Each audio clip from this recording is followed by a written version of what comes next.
அஸ்ஸலாமு அலைக்கும். தக்காளி குழம்பும் மீன் வறுவலும் தான் பார்க்க போகிறோம்.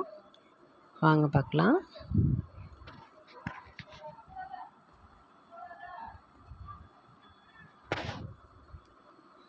வாங்க எப்படி செய்கிறதுன்னு பார்க்கலாம். இப்போ நான் மீனை கழுவி சுத்தம் பண்ணி வச்சுருக்கேன். இப்போ மசாலா ரெடி பண்ணலாம். ஒரு பிளேட்டில் மிளகாத்தூள் 2 ஸ்பூன் போட்டுக்கோங்க. 1/4 ஸ்பூன் மஞ்சத்தூள் போட்டுக்கோங்க.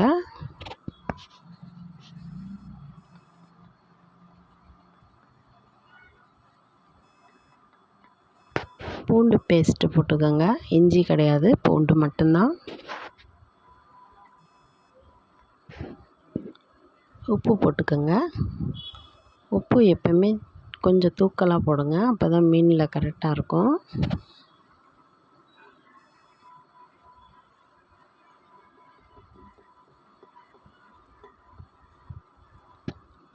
இப்போது நம்ம தண்ணி கொஞ்சம் ஊற்றிக்கலாம்.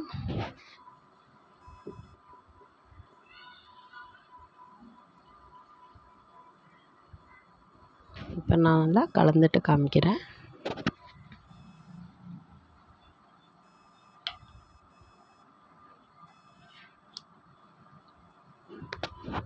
இந்த ஸ்டேஜில் நீங்கள் உப்பு பார்த்துக்கோங்க. கொஞ்சம் தூக்கலாக இருந்தால் தான் கரெக்டாக இருக்கும். அது மாதிரி பார்த்துக்கோங்க. இப்போ மீனுக்கு மசாலா தடவலாம். மசாலா தடவிட்டு காமிக்கிறேன். இந்த மாதிரி தடவி நம்ம வச்சுக்கலாம். இப்போ தக்காளி குழம்பு எப்படி செய்கிறதுன்னு பார்க்கலாம்.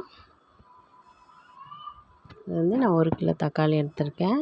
இதை நல்லா கழுவி குக்கரில் கட் பண்ணி போட்டுக்கலாம். இதில் புளி, வரமிளகா, உப்பு. வரமிளகா உங்களுக்கு எவ்வளோ தேவையோ போட்டுக்கோங்க. உப்பு போட்டு கொஞ்சமாக தண்ணி ஊற்றி நம்ம 3 விசிலில் வச்சுக்கலாம்.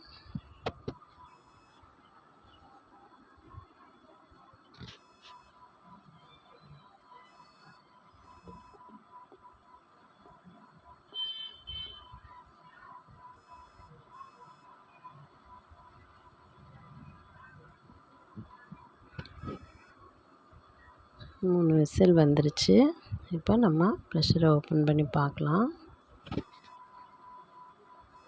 நல்லா தக்காளி வெந்துருச்சு. இந்த தண்ணியை வடிச்சிட்டு நம்ம கடைஞ்சிடலாம். நல்லா கடைஞ்சி வச்சுருக்கேன் பாருங்கள். இந்த மாதிரியே கடைஞ்சிருங்க. மிக்சியில் எதுவும் போட்டுறாதீங்க, டேஸ்ட்டு மாறிடும். இப்போ அந்த தண்ணி இதில் ஊற்றிக்கலாம். நம்ம வடித்து வச்சோம்ல, அந்த தண்ணி இதில் ஊற்றிக்கலாம்.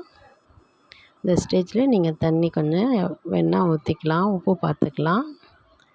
தாளித்து ஊற்றுனதுக்கப்புறம் தண்ணி ஊற்ற வேண்டாம்.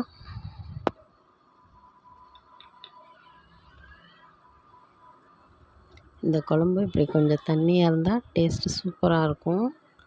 இப்போ தாளிக்கிறது எப்படின்னு பார்க்கலாம். நல்லெண்ணெய் கொஞ்சம் ஊற்றிக்கங்க. கடுகு, உளுந்து போட்டுக்கோங்க.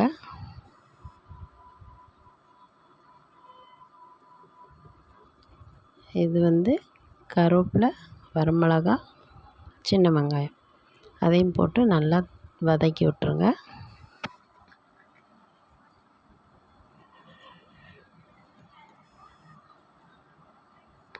வெங்காயம் கொஞ்சம் நேரம் மாறுற வரைக்கும் வதக்கி விடுங்க. இப்போ நம்ம அந்த தக்காளி கடைஞ்சி வச்சுருக்கோம்ல, அதை நம்ம இதில் ஊற்றிடலாம்.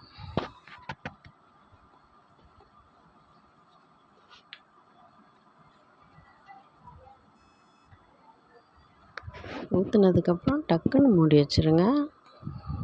அந்த தாளித்த வாசம் வெளில போகக்கூடாது. அப்போ தான் உங்களுக்கு அதில் இருக்கும், சூப்பராக இருக்கும்.